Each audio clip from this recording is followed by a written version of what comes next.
একাধিক রাজ্য যার মধ্যে পশ্চিমবঙ্গ রয়েছে আজ এসআইআর ঘোষণার সম্ভাবনা তুলে ধরলাম। এই দুটি বিষয়ের দিকে আমরা নজর রাখবো। এক, আর মাত্র 2 ঘন্টা 15 মিনিট তারপরই সাংবাদিক বৈঠক। সেই সাংবাদিক বৈঠক থেকেই পশ্চিমবঙ্গ সহ একাধিক রাজ্যে এসআইআর ঘোষণার কথা জানা যাচ্ছে, অর্থাৎ আজই ঘোষণা হতে পারে। সুতরাং সেই আপডেটের দিকে যেমন আমরা নজর রাখবো, তার পাশাপাশি এসআইআর ঘোষণার আগেই কিন্তু বড় সড় রদবদল নবান্নের তরফ থেকে করানো হয়েছে। এই দুটি তথ্য, দুটি আপডেটই আপনাদের সামনে তুলে ধরবো। প্রথমে আমরা চলে যাব সরাসরি আমাদের প্রতিনিধি খালিদ জামালের কাছে। খালিদ, আমরা যেটা জানতে পারছি, 64 জন আইএএস সহ একাধিক উচ্চপদস্থ আধিকারিকের বদলির নির্দেশ নবান্নের এসআইআর ঘোষণার আগে। বিশেষ কোনো কারণ কি?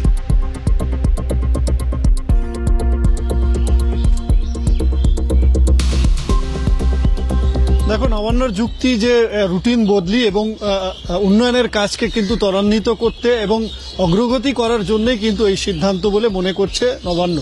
তবে বিভিন্ন মহলে যে প্রশ্নটা উঠছে যে ঠিক এই সময় যেখানে আজকেই এসআইআর ঘোষণা হওয়ার একটা প্রবল সম্ভাবনা রয়েছে, ঠিক তার আগে কেন প্রকাশ হলো? অর্থাৎ এই যে বিজ্ঞপ্তি যদি তুমি দেখো, তাহলে বিজ্ঞপ্তি জারি করার যে দিনটা সেটা হচ্ছে 24শে অক্টোবর, আজকে হচ্ছে 27শে অক্টোবর। তাহলে 27 অক্টোবরে কেন প্রকাশ করা হলো এই বিজ্ঞপ্তি? এটা নিয়ে একটা প্রশ্ন বিভিন্ন রাজনৈতিক মহলে উঠছে। অন্যদিকে একটা বড় প্রশ্ন উঠছে যে এসআইআর প্রক্রিয়ার ক্ষেত্রে যাদের সবচেয়ে গুরুত্বপূর্ণ ভূমিকা থাকে তারা হলো জেলা শাসক, অর্থাৎ জেলা শাসক ডিইও হিসাবে কাজ করে, জেলা নির্বাচনী হিসাবে তারা কাজ করে। তারা নিজের নিজের জেলাতে যেভাবে এসআইআর নিয়ে কাজ করছিলেন, আদৌ যখন নতুন ডিও যেখানে যাবেন সেইভাবে তিনি কি কাজ করতে পারবেন, না কি তাকে আবার নতুন করে সে কাজ করতে হবে? এটা নিয়ে কিন্তু একটা বড় প্রশ্ন উঠছে। কিন্তু যেভাবে উল্লেখযোগ্যভাবে এই 64 জন আইএএস এবং 5 জন ডব্লিউবিসিএস আধিকারিকদের যে বদলি করা হয়েছে এবং বলা যেতে পারে যে একটা বড় সড় প্রশাসনিক সংস্কার করা হয়েছে, কোথায় না কোথায় কিন্তু এর যে এফেক্ট, এর যে প্রভাব কিন্তু এই এসআইআর প্রক্রিয়ায় পড়তে পারে বলে কিন্তু একটা সম্ভাবনা মনে করা হচ্ছে। তার কারণ হচ্ছে যে নতুনভাবে যখন জেলা শাসক একটা অন্য জেলায় যাবেন, তখন তাকে দায়িত্ব সামলাতে কিছুদিন সময় লাগে এবং আজকে যদি এসআইআর লাগু হয়ে যায়, এসআইআর বিজ্ঞপ্তি জারি হয়ে যায়, তাহলে সেক্ষেত্রে নতুন করে তাকে সমস্ত বিষয়কে বুঝতে হবে। কোন জায়গা কিভাবে এসআইআর কাজকর্ম হয়েছে, কতটা ম্যাপিং হয়েছে, কতটা ম্যাচিং হয়েছে, কতটা আপলোডিং হয়েছে, এই সমস্ত জিনিস কিন্তু বুঝতে একটু সময় হয়তো জেলা শাসকদের লাগতে পারে। যেহেতু তারা অভিজ্ঞ, দীর্ঘদিন ধরে কাজ করে এসেছেন, সেক্ষেত্রে তাদের জন্য এটা ঠিক যে খুব একটা কঠিন হবে না। কিন্তু এই প্রশ্নটা থেকেই যাচ্ছে যে আজকে যখন এসআইআর বিজ্ঞপ্তি জারি হওয়ার একটা প্রবল সম্ভাবনা দেখা যাচ্ছে, সেদিন এই ধরনের যে বিজ্ঞপ্তি প্রকাশ্যে এলো এই কারণে বলছি যে 24 তারিখে বিজ্ঞপ্তি, আজকে 27 তারিখে কিন্তু প্রকাশ্যে এলো জনসমক্ষে বা বলা যেতে পারে যে পাবলিক ডোমেনে। সেখান থেকে কিন্তু এই প্রশ্নটা কিন্তু থেকে যাচ্ছে। কিন্তু যেভাবে উল্লেখযোগ্যভাবে বদলি করা হয়েছে, বদলিও কিন্তু যেটা তুমি যদি দেখো তাহলে উল্লেখযোগ্যভাবে বদলি করা হয়েছে। ধাওয়াল দীর্ঘদিন ধরে কলকাতা পুরসভার কমিশনার ছিলেন, তাকে কিন্তু একেবারে বীরভূমের জেলা শাসক করে দেওয়া হলো। বীরভূমের জেলা শাসক অর্থাৎ গুরু দায়িত্ব তাকে দেওয়া হলো। তার কারণ এখন পশ্চিমবঙ্গে যে বড় সম্ভাবনা যেটা দেখা যাচ্ছে, দেউচা পাশামি কিন্তু একটা বড় কর্মসংস্থানের জায়গা উঠে আসছে। সেই রকম জায়গায় তাকে পাঠানো, একটা গুরুত্ব দায়িত্ব দেওয়া, অর্থাৎ কলকাতা পুরসভা থেকে সরাসরি একেবারে বীরভূমে পাঠিয়ে দেওয়া, এটা কিন্তু একটা উল্লেখযোগ্য বিষয় ইতিমধ্যেই তুলে ধরলো। অর্থাৎ এই পর বদলি, এর পেছনের মূল কারণ কি, যদিও রুটিন বদলি হিসেবে বলা হচ্ছে। ধন্যবাদ খালিদ, কথা বললাম আমাদের প্রতিনিধি খালিদ জামালের সঙ্গে। আর এরই সঙ্গে যে খবরের দিকে বা আমরা সকলেই অপেক্ষা করছি, অধীর আগ্রহে নজর রেখেছি, ঠিক 2 ঘন্টার কিছু সময় পর সাংবাদিক বৈঠক এবং সেখান থেকেই ঘোষণা কিনা, আরো আপডেট জানবো। সঙ্গে রয়েছে আমাদের প্রতিনিধি ইন্দ্রাণী দাশগুপ্ত। ইন্দ্রাণী, আমরা যেটার জন্য অপেক্ষা করছি, আজই ঘোষণা কিনা, এ ব্যাপারে এখনো পর্যন্ত নির্ধারিত তথ্য কি উঠে আসছে? দেখো, 4:15 সাংবাদিক সম্মেলন দেখেছে জাতীয় নির্বাচন কমিশন এবং সম্ভবত আজই পশ্চিমবঙ্গ, অসম, তামিলনাড়ু, কেরল সহ বেশ কয়েকটি রাজ্যে, অর্থাৎ 10 থেকে 15টি রাজ্যের এসআইআর এর দিনক্ষণ ঘোষণা করতে পারে জাতীয় নির্বাচন কমিশন বলেই কিছু সূত্রের খবর। এবং রাজধানীতে এই মুহূর্তে জোর চর্চা এই বিষয় নিয়ে রাজধানীর রাজনীতির অন্দরে যে কি হতে চলেছে। অর্থাৎ নির্বাচন কমিশনের আগে জানিয়ে দিয়েছিল ধাপে ধাপে সারা দেশে তারা এসআইআর করবে। গত সপ্তাহে তামিলনাড়ু হাইকোর্ট হাইকোর্টকে জাতীয় নির্বাচন কমিশন জানিয়েছিল যে তারা নভেম্বরের প্রথম সপ্তাহে তামিলনাড়ুতে এসআইআর শুরু করতে চলেছে, এবং তামিলনাড়ুর সাথে সাথে কিন্তু পশ্চিমবঙ্গ, অসম এবং কেরলেও ভোট আছে। সুতরাং মনে করা হচ্ছে যে প্রথম ধাপে এই যে ভোটমুখী রাজ্যগুলো, এদের প্রত্যেকটিতে এসআইআর করার প্রস্তুতি প্রায় শেষ করে ফেলেছে নির্বাচন কমিশন, এবং নভেম্বরের প্রথম সপ্তাহ এবং সম্ভবত 1 নভেম্বর থেকে কিন্তু এই এসআইআর প্রক্রিয়া চালু হয়ে যাবে। যদিও এখনো দিন বা সময় নির্দিষ্ট করেনি নির্বাচন কমিশন, যা বিজ্ঞপ্তি দিয়ে সাংবাদিক সম্মেলনের কথা জানিয়েছে। তবে সূত্র মারফত যে খবর উঠে আসছে যে নভেম্বরের প্রথম সপ্তাহে বা 1 নভেম্বর থেকেই কিন্তু পশ্চিমবঙ্গে চালু হতে চলেছে এসআইআর। অর্থাৎ যে কথা বারে বারে নির্বাচন কমিশন বলছিল যে অত্যন্ত দ্রুত সারা দেশে এসআইআর শেষ করে ফেলা হবে, সেই মতো কিন্তু যেহেতু ভোটমুখী রাজ্যগুলো আমরা দেখেছি, এর আগে বিহার নির্বাচন ছিল, বিহার নির্বাচনের আগে বিহারে এসআইআর করা হলো, এবং এরপর যখন পশ্চিমবঙ্গে নির্বাচন আসছে তখন কিন্তু পশ্চিমবঙ্গ এসআইআর শেষ করে ফেলতে উদ্যোগী হয়েছে। ধন্যবাদ ইন্দ্রাণী। কথা বললাম আমাদের প্রতিনিধি ইন্দ্রাণী দাশগুপ্তের সঙ্গে। আর এই এসআইআর এই প্রসঙ্গ নিয়ে আমরা কথা বলেছিলাম রাজ্যসভার প্রাক্তন সাংসদ জহর সরকারের সঙ্গে। তিনি কি বলেছেন আমাদেরকে শোনাবো। বলা হয়েছে বাংলাতে 2002 এর পরে যাদের নাম এসছে, হ্যাঁ, এখন 2 কেন, 2001 নয় কেন, 2007 নয় কেন, এর কোনো বিচার নেই। ইলেকশন কমিশন একদম পক্ষপাতিত্ব দেখাচ্ছে বিজেপির হয়ে। বিজেপির যে এজেন্ডা ছিল যে আমরা নাগরিকত্ব আইন বলবৎ করব, আর আমাদের নাগরিকত্ব আইন পুরোপুরি বৈষম্যমূলক, এই আইনটা তারা বলবৎ করতে পারেনি, লাগু করতে পুরোপুরি পারেনি। এখনো কোটি কোটি লোককে তারা সার্টিফিকেট দিতে পারেনি। বিভিন্ন এই এখনকার যিনি চিফ ইলেকশন কমিশনার, তিনি অমিত শাহর সাথে বছর 12 কাজ করছে, 10-12 কাজ করে, এবং তার ডান হাত হিসেবে পরিচিত। তিনি চেষ্টা করছেন এই ইলেকশন কমিশনের একটা হালকা ক্ষমতা ব্যবহার করে এই নাগরিকত্ব প্যাচটা নিয়ে আসতে। বাংলাতে তো এটা আনতে পারলে বিজেপির খুব সুবিধা হবে। আরো একটি আপডেট আমরা জানতে পাচ্ছি, রাজ্য নির্বাচন কমিশনে ভোট কর্মী ঐক্য মঞ্চের তরফ থেকে ডেপুটেশন জমা দিতে এসেছে। জানতে আমরা সরাসরি কথা বলবো আমাদের প্রতিনিধি দীপাঞ্জনা সাহের সঙ্গে। দীপাঞ্জনা, কি জানতে পারছো, কি বক্তব্য তাদের, সংক্ষেপে জানতে চাইবো।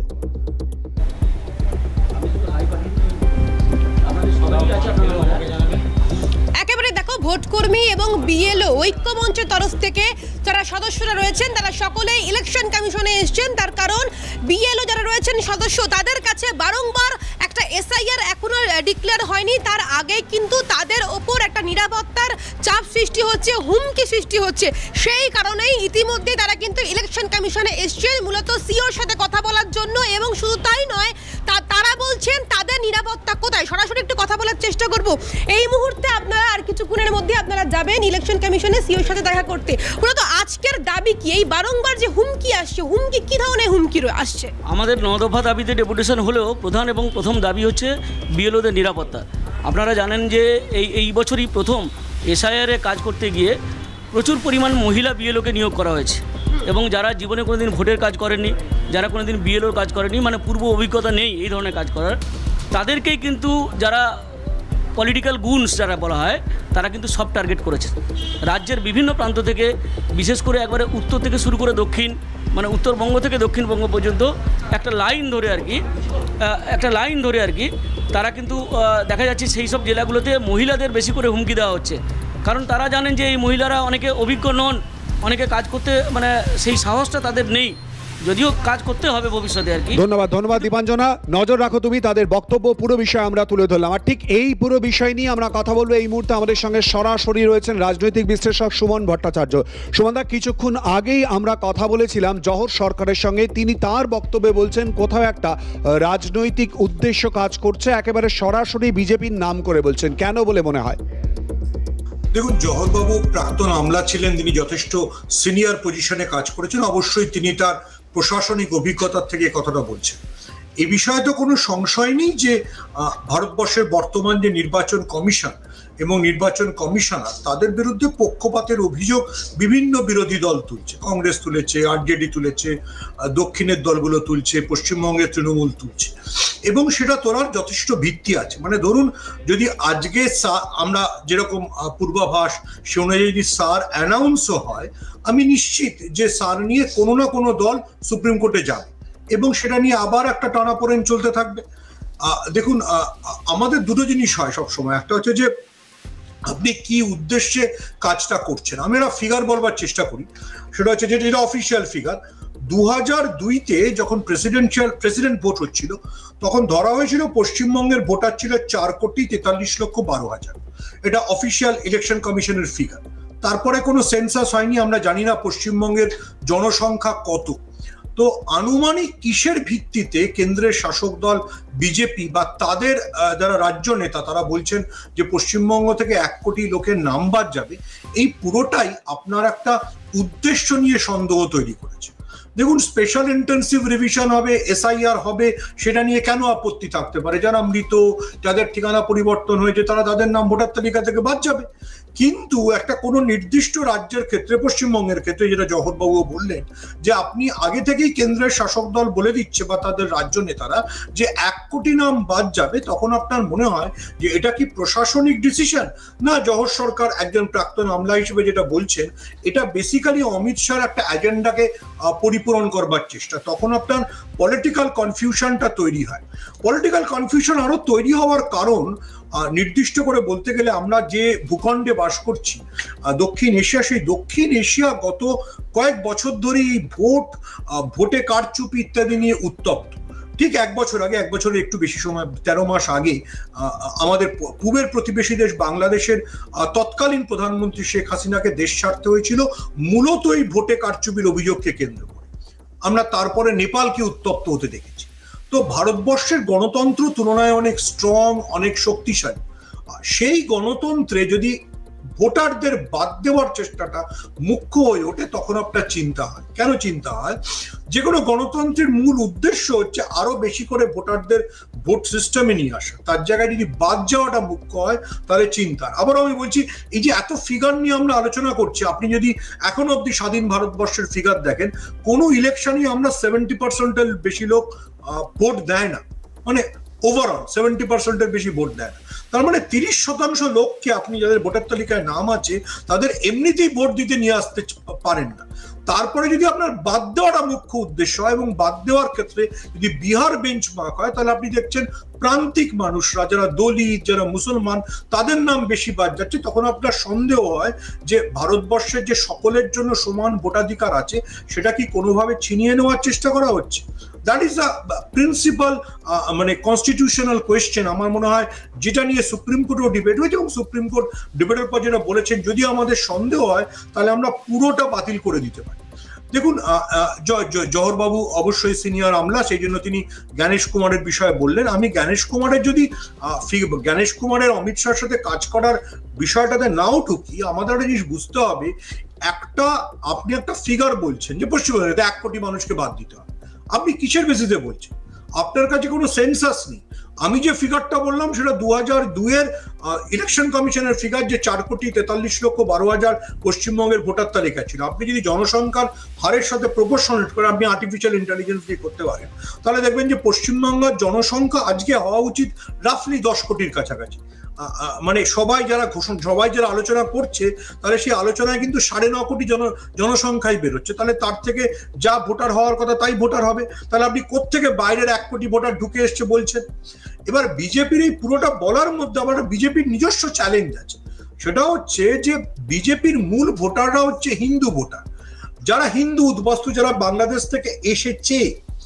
সেই বাংলাদেশ থেকে আসা হিন্দুদের ভোটাধিকার এই এসআইআর এর মাধ্যমে চলে যাবে না।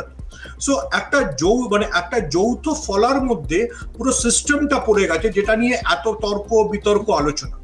এবং আপনারা ইন্ডিভিজুয়ালি ছেড়ে যদি একটা ওভারঅল সিচুয়েশন দেখেন, গোটা ভারতবর্ষের সব রাজনীতি দল, আপনি তৃণমূল, একটুখানি আটকাচ্ছি সুমনদা, আপনি নিজেই যে প্রসঙ্গটা তুললেন যে হিন্দু ভোট প্রসঙ্গে, অর্থাৎ এই যে ভাগাভাগির প্রসঙ্গে, আর এই প্রসঙ্গ নিয়ে শান্তনু ঠাকুর কি বলেছিলেন, পাল্টা কুণাল ঘোষ কি বলেছেন, শোনাবো।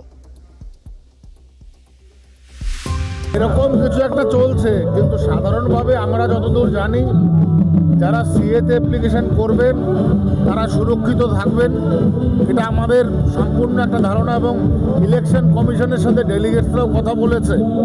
তো সেখানে স্বাভাবিকভাবেই শাসক দল আর কোনো রাস্তা না পেয়ে আজকে এই বাংলাদেশ থেকে যারা উদ্বাস্তু মানুষ এসছে এদের ভীত সন্ত্রস্ত করে রাখার জন্যে এরা বিরাটভাবে উদ্যোগী হয়েছে। ক্ষতি হতে চলেছে মতুয়া সম্প্রদায়ের, সেটা বুঝে গেছেন শান্তনু ঠাকুর। শাক দিয়ে মাছ ঢাকার চেষ্টা করছেন, বলার চেষ্টা করছেন যে এসআইআরে বাদ গেলে সিএ দিয়ে ঢোকাবেন এই বলে আবার একটা ক্যাম্প করা ইত্যাদি। এটা হচ্ছে শাক দিয়ে মাছ ঢাকার ব্যর্থ চেষ্টা। এসআইআর মতুয়া সম্প্রদায় পুরোপুরি মমতা বন্দ্যোপাধ্যায় তৃণমূল কংগ্রেস পাশে আছে। ওনারা বুঝতে পারছেন যে যে ক্রাইটেরিয়ায় বাদ দেওয়া হচ্ছে তাতে মতুয়া সম্প্রদায়ের উপর বা অনেক, ওনারা শুধু মুসলিম মুসলিম মুসলিম বলছেন তো, অনেক হিন্দু সম্প্রদায়ের উপর বিপুলভাবে আঘাত আসতে চলেছে, সেটা সব থেকে বেশি বুঝতে পারছেন ওনারা। সেই কারণে নাটক করতে নেমেছেন। তাহলে এসআইআরে কেন, তাহলে এসআইআরে ন্যায্য নাগরিক বাদ যাবে কেন? তাহলে এখন থেকে কেন বলতে হচ্ছে যে এসআইআরে যদি বাদে যায় তাহলে অমুক হবে, এটা বলতে হচ্ছে কেন? কারণ ওনারা জানেন এসআইআর যেভাবে হচ্ছে তাতে সব থেকে বেশি ক্ষতিগ্রস্ত হতে পারেন মতুয়া সম্প্রদায়। সুমনদা, ঠিক এখানেই প্রশ্ন, বিজেপি 2026কে লক্ষ্য রেখে এসআইআরকে আঁকড়ে ধরে কি রাজ্যে এগোতে চাইছে বা ইস্যু করতে চাইছে? আপনার এসআইআর ঘোষণা কি আজই? এই প্রশ্নের উত্তর খুঁজছি আমরাও। ইটালিয়ান অলিভ অয়েল আর ভেষজের গুণে সমৃদ্ধ Jack olive oil body oil. আর ঠিক এই প্রসঙ্গ নিয়ে জানবো, সঙ্গে রয়েছে রাজনৈতিক বিশ্লেষক সুমন ভট্টাচার্য। সুমনদা, এসআইআরকে কেন্দ্র করে রাজ্যের প্রধান বিরোধী দল তারা কি রাজনীতি তাস বা বড় ইস্যু করার চেষ্টা করছে 2026কে লক্ষ্য রেখে? দেখুন, বিজেপির যে পলিটিক্স সেটা তো বিজেপি করবেই, কিন্তু সমস্যা হয়ে যাচ্ছে এখানে যেটা, যে বিজেপির যে পলিটিক্সের যে হিন্দু ভোট ব্যাংক সেটা ইনট্যাক্ট থাকবে। তো আমাদের এটা বুঝতে হবে যে ভারতবর্ষে যে সকলের জন্য সমান ভোটাধিকার, এটা অনেক চেষ্টা করে আম্বেদকর এনেছিলেন। এবার যদি দেখা যায়, বিহারে অলরেডি দেখা গেছে যে দলিতদের নাম বাদ যাচ্ছে। এবার পশ্চিমবঙ্গে যদি মতুয়ারা টার্গেট হয়ে যায়, যদি নমশূদ্ররা টার্গেট হয়ে যায়, এখন অব্দি আপনি মাথায় রাখবেন যারা এনআরসির নোটিশ পেয়েছেন তারা কেউ মুসলমান না। উত্তরবঙ্গ হন, নদিয়ার হন, যারা নোটিশ পেয়েছেন তারা সবাই হিন্দু। তাহলে তো হিন্দুদের প্রথম চিন্তা হবে না, ফলে বিজেপির যে কোর ভোট ব্যাংক সেইটাতে টেনশন হয়ে যাবে। আমি নিজে বনগা গেছিলাম একটা অন্য কাজে, সেখানে একটি জেরক্সের দোকানে আমি একজনের সঙ্গে আড্ডা দিচ্ছিলাম, যে বনগা বিজেপির শক্ত ঘাঁটি। সেখানে আগে যদি একটা জেরক্সের দোকানে, সেই জেরক্সের মালিক ছেলেটি আমায় বলছিল, আগে আমার দোকানে যদি 50 জন আসতো বিভিন্ন ডকুমেন্ট জেরক্স করতে দ্বারা, এখন প্রতি ঘন্টায় 50 জন আসে। আমরা তাহলে দিনে কত? বলো, দিনে অন্তত ধরুন 800-900 লোক আসছে। তো এইটা আপনাকে বুঝতে হবে, যখন আপনি এতটা টেনশন বা আতঙ্ক তৈরি করে দিয়েছেন, তখন আপনার মুসলমান ভোট ব্যাংক আপনার কাছে নেই, কিন্তু তখন দলিত ভোট ব্যাংক, উত্তরবঙ্গের ক্ষেত্রে গুরুত্বপূর্ণ রাজবংশী ভোট ব্যাংক, সেগুলো না আপনার থেকে শিফট করতে শুরু করে। এবং বিপক্ষে যেখানে মমতা বন্দ্যোপাধ্যায়ের মতো একজন কুশলী রাজনীতিক আছেন, যিনি ক্রমাগত এই মতুয়াদের বলছেন যে তোমাদেরকে টার্গেট করা হচ্ছে, রাজবংশীদের নিজের 21শে জুলাইয়ের মঞ্চে তুলছেন, তখন আপনার গোটা পলিটিক্যাল প্র্যাকটিসটায় আপনি নিজে একটু ব্যাকফুটে চলে যান। ব্যাকফুটে গেছেন বলেই তো শান্তনু ঠাকুরকে বলতে হচ্ছে যে আমরা সিএ দিয়ে আনবো। আচ্ছা, সিএ দিয়ে আনবো মানেই যে লোকটা সিএ তে অ্যাপ্লাই করছে, সিএ এর ফর্মটা যদি কেউ দেখেন, তাহলে তাকে প্রথম বলতে হচ্ছে আমি ইল্লিগাল ইমিগ্রেন্ট। তার মানে তার এতদিনের যে নাগরিকত্ব সেটাকে তাকে বিসর্জন দিতে হচ্ছে। সো এই যে কনফিউশনটা তৈরি হবে, সেটা কিন্তু বিজেপির নিজস্ব ভোট ব্যাংকে, আমি বলছি বিজেপির নিজস্ব ভোট ব্যাংকে খুব ক্ষতি করতে পারে, বিশেষ করে মতুয়া ভোট ব্যাংকে, বনগা, রানাঘাট। এবং সেটা আরএসএস জানে, আরএসএস যথেষ্ট চিন্তিত, এবং আরএসএস অমিত শাহর এই যে গেম প্ল্যান বা রাজনৈতিক কৌশল, সেটার সাথে খুব সহমত নয়। ধন্যবাদ সুমনদা। আমরা কথা বললাম রাজনৈতিক বিশ্লেষক সুমন ভট্টাচার্যের সঙ্গে। আর ঠিক এই প্রসঙ্গ নিয়ে আমরা কথা বলেছিলাম শুভময় মৈত্রের সঙ্গে, রাজনৈতিক বিশ্লেষক। তিনি ঠিক কি বলেছেন আমাদেরকে শোনাবো। প্রতিটি রাজনৈতিক দলকে মাথায় রাখতে হবে যে তিনি দিনের শেষে এই দেশের নাগরিক, তিনি চাইবেন তার যে দেশের মানুষ তারা যেন এই তালিকায় থাকেন, এবং যদি অন্য দেশের মানুষ যার অস্তিত্ব নেই, গোলমাল আছে, সেটা সবাই একমত হয়ে তাদেরকে বাদ দেওয়া। অর্থাৎ এই ঐক্যমত্যটা ভীষণ জরুরি, যে ঐক্যমত্যের জায়গায় পশ্চিমবঙ্গে একেবারেই আসা যাচ্ছে না। কারণ যে কোনো আলোচনায় সব সময় বিষয়টা তৃণমূল বিজেপি একটা অগভীর দ্বন্দ্ব, যেখানে দুটি দলের মধ্যে কতটা দ্বন্দ্ব আছে সেটাও ঠিক জানা নেই। এই পরিস্থিতির বাইরে আমাদের যেভাবেই হোক বেরোতে হবে, সুষ্ঠু গণতন্ত্রের স্বার্থে, রাজ্যটার উন্নয়নের স্বার্থে এবং একটি নিরপেক্ষ 2026 বিধানসভা নির্বাচনের স্বার্থে খুব তাড়াহুড়ো করে বিষয়টা যেন গুলিয়ে না যায়, এটা নির্বাচন কমিশনকে দেখতে হবে। তারা যদি এই গোলমালের ফাঁদে পা দিয়ে একটা ভীষণ তাড়াহুড়ো করে একটা পরিস্থিতি সৃষ্টি করেন যেখানে মানুষ বিরক্ত হলেন, তারপর এসআইআর সম্পন্ন হলো না, রাষ্ট্রপতি শাসনের মতো পরিস্থিতি জারি হলো, এগুলোর যেন না হয় এই সতর্কতা আমাদের ভীষণভাবে অবলম্বন করতে হবে এই মুহূর্তে।